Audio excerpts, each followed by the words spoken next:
নমস্কাৰ সম্ভাষী ৰাইজ, মই এতিয়া যাবলৈ লৈছোঁ বিল্লেশ্বৰ দেৱলৈ। বিল্লেশ্বৰ দেৱলৈ হৈছে বেলচৰত আছে আৰু সকলোৰে মুখত শুনিছোঁ যে বিল্লেশ্বৰ দেৱলৈত বোলে বহুত ডাঙৰ দুৰ্গা পূজা হয়।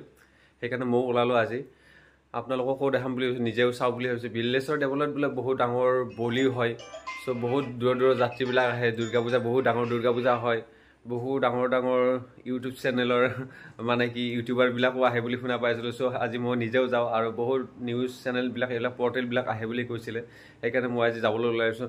নাজানো কিমান ডাঙৰ পূজা হয়, চ' মই নিজেও চাওঁ আৰু আপোনালোককো দেখাম বুলি ভাবিছোঁ। আপোনালোকে চাই থাকক মোৰ ভিডিঅ'টো শেষলৈকে। ধন্যবাদ। মই এতিয়া ৰেডি বিল্লেশ্বৰ দেৱলৈ যাবলৈ কাৰণে।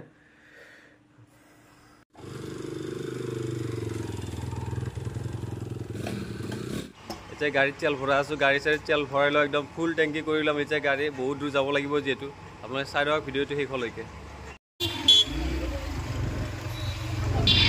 এতিয়া বাইহাটা চাৰিআলি পালোঁ মই, বাইহাটা চাৰিআলি পাৰ হৈ যাম আৰু এতিয়া এই ৰঙিয়া লাইনে আহিলোঁ মই।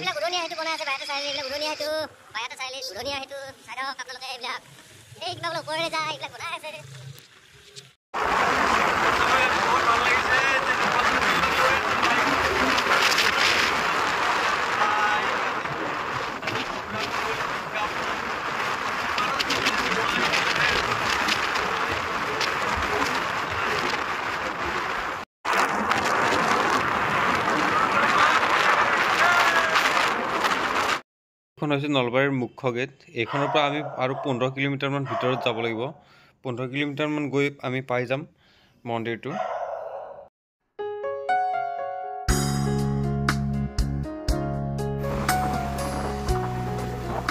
আৰু কিছু পিছত পাই যাম বিল্লেশ্বৰ দেৱালয়, বেলচৰ বিল্লেশ্বৰ দেৱালয়।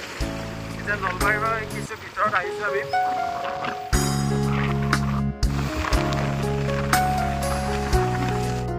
আমি বিহামপুৰ পালোঁ, বিহামপুৰৰ পৰা ভিতৰত গৈ আছোঁ আমি। বিহামপুৰৰ পৰা বেলঘৰলৈকে গৈ আছোঁ, বেলঘৰ বিল্লেশ্বৰ দেৱালয়লৈকে গৈ আছোঁ।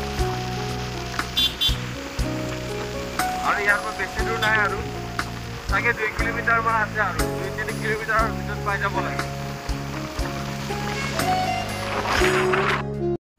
ইয়াৰ পৰা আৰু বাইকখন নিব নিদিয়ে, আমি বাইকখন ইয়াতে ৰাখি দিলোঁ। ইয়াৰ পৰা খোজকাঢ়ি যাব লাগিব। এনেকৈ এতিয়া খোজকাঢ়ি গৈ আছোঁ আপোনাৰ বেলচৰ বিল্লেশ্বৰ দেৱালয়লৈকে। বাইক আনিব নিদিয়ে, 1 কিলোমিটাৰ আগতে ৰাখি দিব দিছে বাইকখন। ইয়াৰ পৰাই মানে বহুত যাত্ৰীৰ ভিৰ হ'বতো কিছু পিছত, সেইকাৰণে এতিয়া বাইকখন আনিব দিয়া নাই। বাইকখন ৰাখি কিনে আমি খোজকাঢ়ি আহি আছোঁ। 1 কিলোমিটাৰ গৈ আমি পাই যাম আৰু।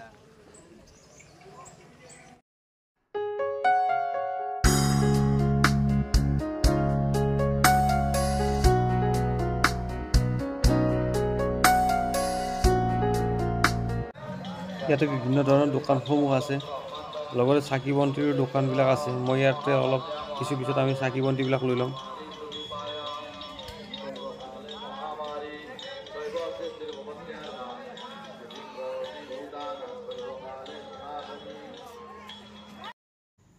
সেয়া হৈছে শ্ৰী শ্ৰী বিল্লেশ্বৰ দেৱালয়, যিটো হৈছে আপোনাৰ বেলচৰত অৱস্থিত।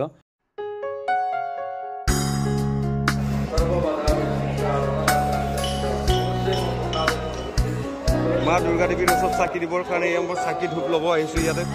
বোলে বিল্লেশ্বৰ দেৱালয় এতিয়া মই ভিতৰত ভাগলৈকে যাবলৈ আহি আছোঁ আপোনাৰ।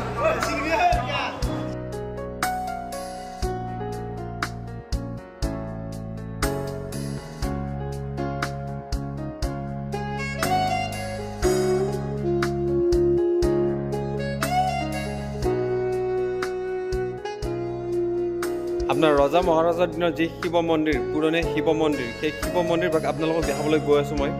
এয়া হৈছে আপোনাৰ পুৰণি শিৱ মন্দিৰ, ৰজা মহাৰাজাৰ দিনৰে। মই ভিতৰলৈকে গৈ আছোঁ। ভিতৰ ভাগত গৈ কিনে মই আপোনাৰ পুৰোহিতৰ পৰা অলপ জানিবলৈ চেষ্টা কৰিম। যদি সময় দিব পাৰে পুৰোহিতৰ পৰা মই অলপ জানি ল'ম যে শিৱ মন্দিৰ ভাগ ইয়াত কেনেকৈ হ'ল। আপোনাৰ এই শিৱ মন্দিৰটো হ'ল গোটেইখিনি কথা দাদাই বুজাই ক'ব।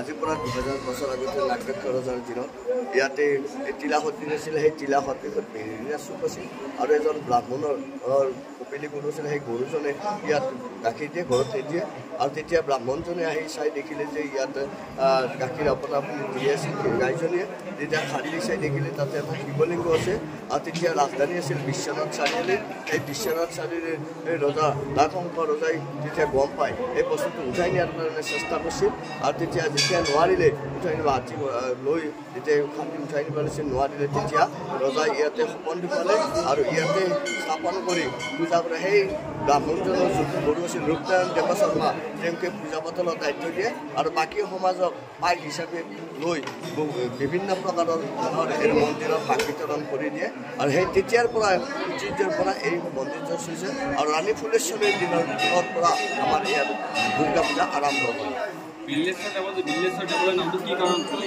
চুবৰ পৰা হোৱা কাৰণে বিলিলেশ্বৰ দেৱ বনাইছে ঠিক আছে ভাই ধন্যবাদ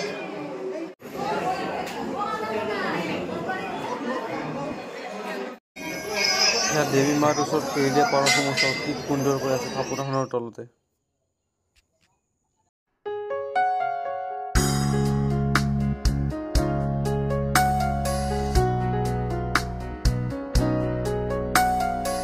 এয়া হৈছে শিৱ মন্দিৰৰ একদম ভিতৰৰ ভাগ একদম তললৈকে মই নামি আহিছোঁ এতিয়া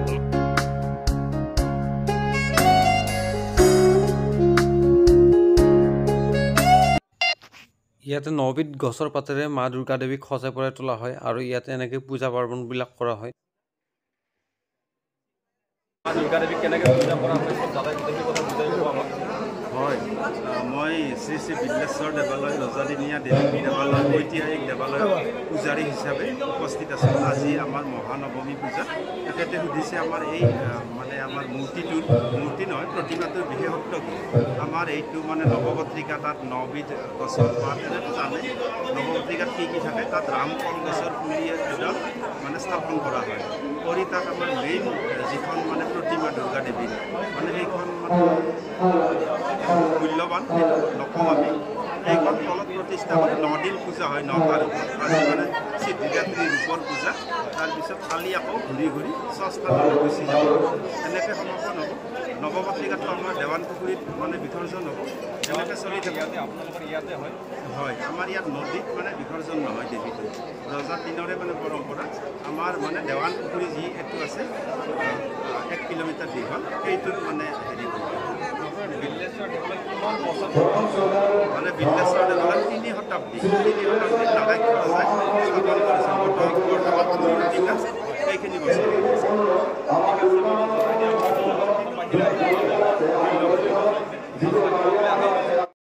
বিল্লেশ্বৰ দেৱালয়ৰ যিটো আপোনাৰ পৰম্পৰা আপোনাৰ ঐতিহাসিক পৰম্পৰা বলি ব্যৱস্থা কৰা হয় এইটো হৈছে আপোনাৰ বলি ব্যৱস্থাৰ বলি শালৰ এইসমূহ যা-যোগাৰ কৰি থকা হৈছে কিছু সময়ৰ পিছত বলি আৰম্ভ হ'ব আপোনাৰ এতিয়া হাজাৰ হাজাৰ যাত্ৰী আহি ইয়াত উপস্থিত হৈছে বিল্লেশ্বৰ দেৱালয়ত সকলোৱে বলি ব্যৱস্থা চাম বুলি আহিছে সকলোৱে দৌৰা-দৌৰি কৰি আহি আছে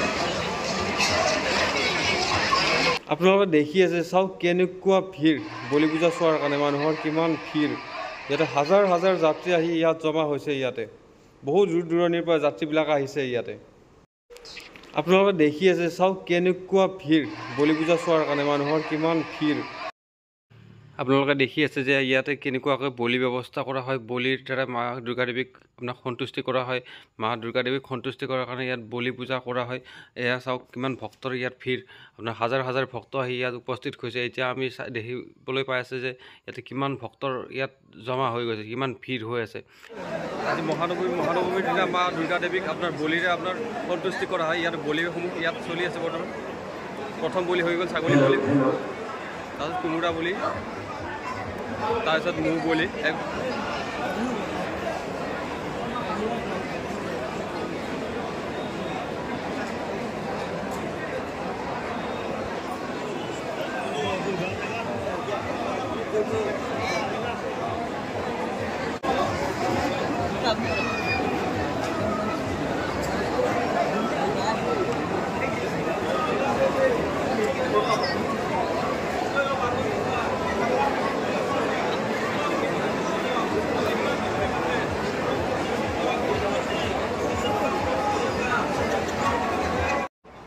ইয়াতে বৰ্তমান মৌ পূজা কাৰ্যসূচীসমূহ চলি আছে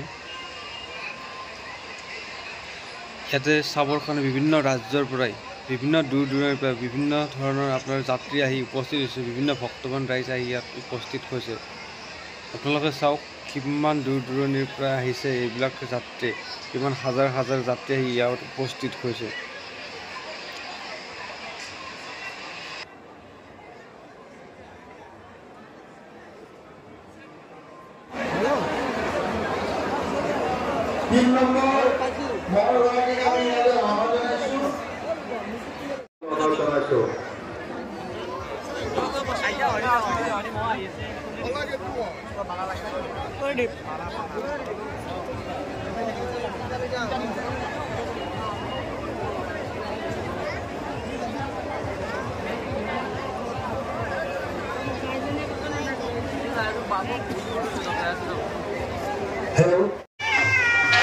এতিয়া হাজাৰ হাজাৰ যাত্ৰী আহি ইয়াত উপস্থিত হৈছে বিল্লেশ্বৰ দেৱালয়ত।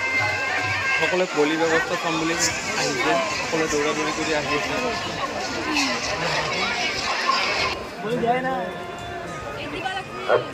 হাতীকুছিৰ মনজ্যোতি দাস, হাতীকুছিৰ মনজ্যোতি দাস, তুমি য'তে হাতীকুছিৰ মনজ্যোতি দাস, তোমাক বিচাৰি তোমাৰ আইতাই আমাৰ দুৰ্গা মন্দিৰৰ বাওপিনে ৰৈ আছে, তুমি আহি অনতিপলমে লগ কৰা। এতিয়া দেৱালয়ৰ পৰা মই ঘৰমুৱা হৈ আছোঁ। আপোনাৰ বেলচৰৰ পৰা এতিয়া বাহিৰতে চাৰিলৈকে যাম। এতিয়া মই আমাৰ দুৰ্গা পূজা আজি বেলচৰ বিল্লেশ্বৰ দেৱালয়, সেই দেৱালয়ৰ আপুনি পূজাখন দেখালোঁ আপোনালোকক। পূজাৰ আগতে দাদাকো লগ পাই গ'লোঁ, দাদাক এবাৰ লগ কৰি যাওঁ বুলি ভাবি।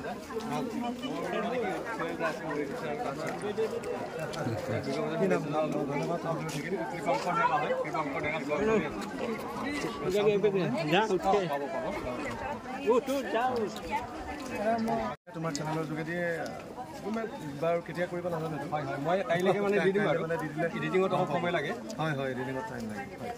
ঠিক আছে বাৰু, ধন্যবাদ, ভাল লাগিল লগ পাই কিনে। এতিয়া বিল্লেশ্বৰ দেৱালয়ৰ পৰা ওলাই আহিলোঁ আমি। ওলাই আহি এতিয়া ৰাস্তাৰ পিনে গৈ আছোঁ। এতিয়া আমি নলবাৰী পাম, কিছু সময়ৰ পিছত আমি নলবাৰী পাই যাম। এতিয়া বিল্লেশ্বৰ দেৱালয়ৰ পৰাই আৰু আমি 2 কিলোমিটাৰমান ওলাই আহিলোঁৱে। বহুত যাত্ৰী, চাওক কিমান গাড়ী ইয়াতে, গাড়ীৰ ভিৰসমূহ ওলাবই পৰা নাছিলোঁ ইমান দূৰলৈকে। আমি এতিয়া বিল্লেশ্বৰ দেৱালয়ৰ পৰা ওলাই আহিলোঁ। এতিয়া বাহিৰতে চালে উঠে গৈ আছোঁ আমি।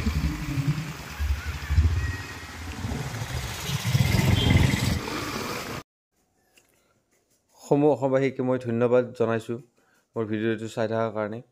মই এতিয়া গৈ আছোঁ আপোনাৰ বেলচৰৰ পৰাই। যদিহে মোৰ ভিডিঅ'টো চাই ভাল লাগিলে আপোনালোকে লাইক, কমেণ্ট আৰু ছাবস্ক্ৰাইবটো কৰাই দিব। ধন্যবাদ।